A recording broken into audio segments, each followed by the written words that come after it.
Hi friends, स्वागत है आप सबका आर के कोचिंग सेंटर में राहुल सर।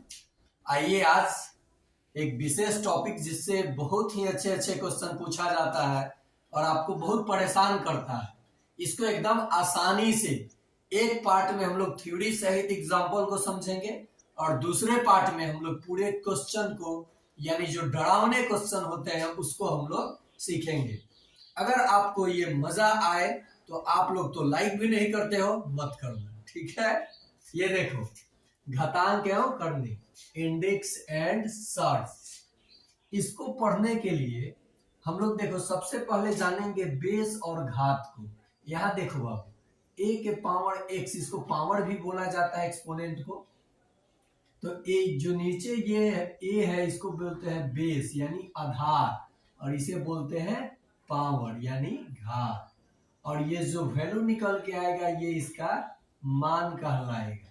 जैसे आपको दे दिया 2 के पावर 3, 2 के पावर 3 का वैल्यू क्या हो जाएगा, 2 इंटू 2 इंटू 2, तो कहोगे 8, तो ये इसका मान हुआ।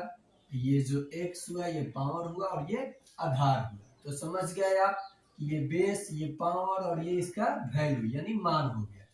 अब देखिए कुछ लॉज ऑफ एक्सपोनेंट है जिसको जानना बहुत जरूरी है, इसी बेसिस पे क्वेश्चन को बनाया जाता है। तो आइए सीखते हैं कैसे इसको समझा जाएगा आसानी से।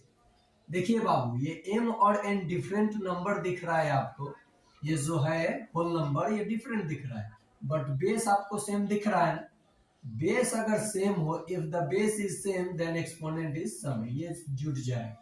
मेरा कहने का मतलब है 2 के पावर 5 हो गुने 2 के पावर 7 हो गुने 2 के पावर 3 हो, सब में बेस बराबर है, गुना है, मल्टीप्लाई होगा तभी, मल्टीप्लाई है, बेस सेम है, पावर जुड़ जाएगा। 2 के पावर 7 5 12 3, 7 5 12 3 15 हो जाएगा। समझ में आया? तो ये लॉ आप समझ गए।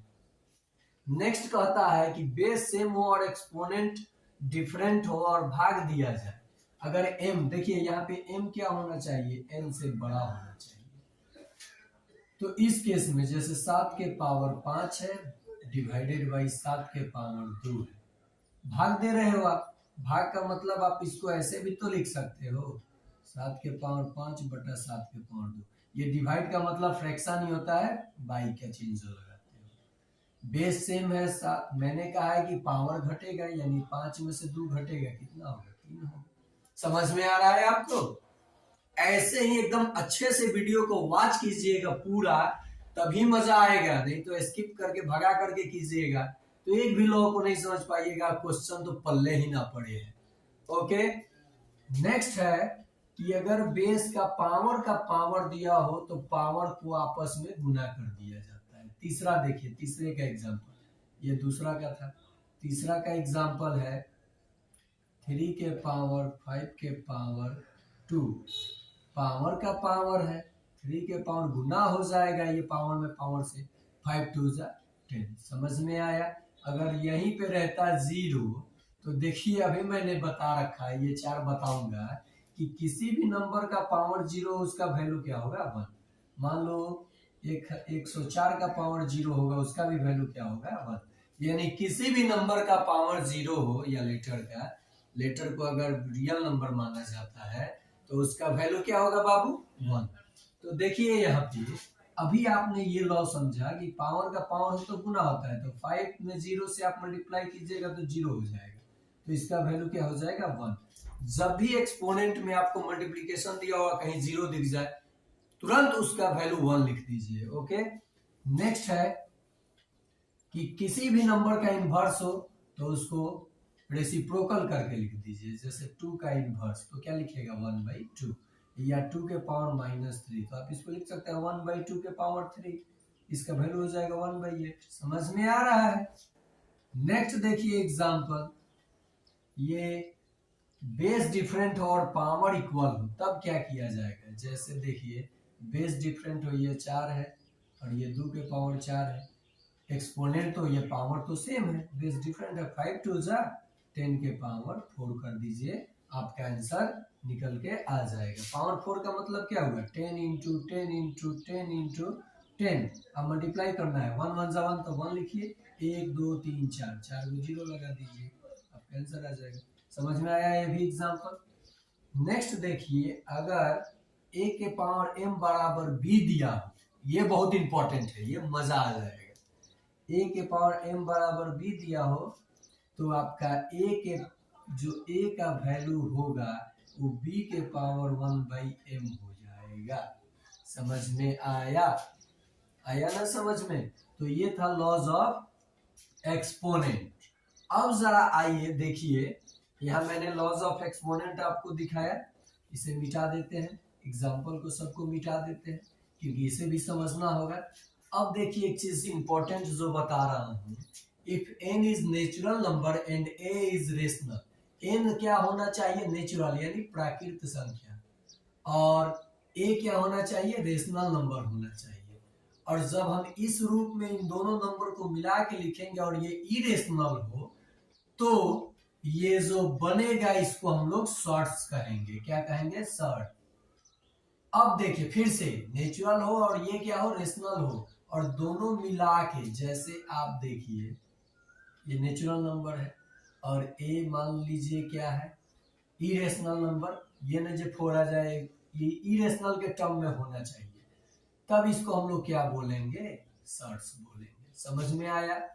देखिए अब कुछ शॉर्ट्स के नियम भी जान लीजिए। n कोई नेचुरल नंबर हो और a के पावर n हो। देखिए n, जैसे मान लीजिए ये 3 है, यहाँ पे 5 के पावर 3 है।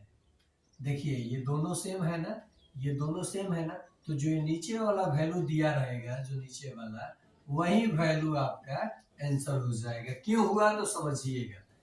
अगर ये x है तो इसको हम लोग एक्सपोनेंट के फॉर्म में x के पावर 1/2 लिख सकते हैं। यही चीज है तो इसे हम लोग क्या लिख सकते हैं? ये भी तो लिख सकते हैं, m√b लिख सकते हैं ना। तो वही चीज यहाँ देखिए इस्तेमाल किया गया है कि 5 के पावर 3 है, या क्यूब रूट हटा तो इंटू 1/3 हो गया। 3 से 3 कट गया तो 5 ही ना आएगा। समझ में आया? नेक्स्ट आइए, ये केवल अभी थ्योरी सेक्शन कर रहा हूं, क्वेश्चन जब 2 से 4 सेकंड में बताऊंगा तो और मजा आएगा। इसको आप नोट कर लीजिएगा एक जगह, उसके बाद उस पे रख रख के खुद से वैल्यू निकालिएगा, आपका आंसर बिल्कुल आएगा और कहीं मिस्टेक होने की चांस नहीं है। नेक्स्ट है कि अगर एक्सपोनेंट ये दोनों डिफरेंट हो और ये क्यूब जो रूट में नेचुरल नंबर आपको सेम दिया हो तो उस केस में आप लिख सकते हैं ये square root n under root A B जो लिख रहे हैं नेचुरल नंबर के टर्म में, ये सेम है तो सेम ले लीजिए, इसको मल्टीप्लाई कर लीजिए। जैसे देखिए ये 5√7 इंटू ये 5 ये डिफरेंट भी हो सकता है, तो इससे आप क्या कीजिएगा, ये दोनों तो सेम है तो ये 7 3 21 हो जाएगा, और आप इसे ऐसे लिख सकते हैं। अगर इसको एक्सपोनेंशियल फॉर्म में लिखना हो तो 21 के पावर 1/5 लिख सकते हैं। समझ में आया? देखिए अगर ये रहेगा x तो आप लिखेंगे x के पावर 1/4। अगर ये रहेगा 7x तो x के पावर 1/7, तो 5 है तो 1/5। समझ में आया? नेक्स्ट देखिए बाबू, अगर ये डिवाइड में हो तो अंडर रूट n a/b इसी टर्म में लिख सकते हैं। हाँ, यहाँ कुछ मजा वाला टर्म है ये वाला। देखिए ये दोनों डिफरेंट है ना? डिफरेंट। अगर ये दोनों डिफरेंट हो, जैसे मान लीजिए 3 हो और फिर अंडर रूट तो दे दिए, तो मतलब यहाँ 2 छुपा होता है, m और n हो गया, और यहाँ पे मान लीजिए यहाँ 2 छुपा है और a या मैंने यहाँ पे 5 रख दिया, ठीक है। तो ये कहना चाहता है कि जो ये वैल्यू होगा, ये जो वैल्यू होगा इसको एक्सपोनेंशियल फॉर्म में लिखने के लिए, तो यहाँ 2 छुपा हुआ है, 2 3 2 6 1/6 एक्सपोनेंट के रूप में लिख दिया। देख लीजिए 1/mn गुना हो गया, तो ये गुना हो जाएगा इसके पावर के फॉर्म में। समझ में आया समझ में? नेक्स्ट देखिए, ये जो बता रहा है कि अगर m हो ये रूट के अंदर और यहाँ रूट अंडर a के पावर n हो, इसका पावर p हो, तो किया क्या जाएगा कि इसको m रूट अंडर a के पावर np ये दोनों का गुना हो जाएगा। मतलब 5 ये दिया है और ये 6 दिया है और इसके पावर में 2 दिया है और फिर इसके पावर में 3 दिया है। तो इस बेसिस पे आप कैसे लिखोगे, इन दोनों का गुना कर दोगे, यानी ये 5 जैसे का तैसे रहा और ये दोनों आपस में क्या हो जाएगा, गुना हो जाएगा। अगर इसको एक्सपोनेंशियल फॉर्म में निकालना होगा तो 6 के पावर 6 और ये 1/5, तो ये क्या हो जाएगा 6 के पावर 6/5। समझ में आया समझ में? ये था थ्योरी सेक्शन। अब देखिए क्वेश्चन जब आपको मिलेगा, दूसरे पार्ट में मैं क्वेश्चन दूंगा, तब तक आपके लिए होमवर्क के लिए क्वेश्चन रहेगा 2 के पावर 7 इंटू 2 के पावर 2 इंटू 2 के पावर 5 इंटू 2 के पावर 6। एक्सपोनेंशियल फॉर्म में इसको लिखना होगा, इसी टर्म पे दिया 10 to the power 8 divided by 10 to the power 9, इतना आएगा वैल्यू। अब ये दूसरा क्वेश्चन हो गया। तीसरा हो गया आपका कि 2 के पावर 0 इंटू 3 के पावर 0 इंटू 5 के power 0।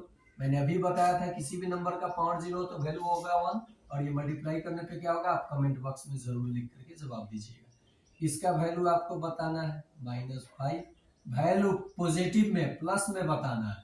Okay, 3 to the power 2 to the power 0, इसका भी मान बताना है आपको।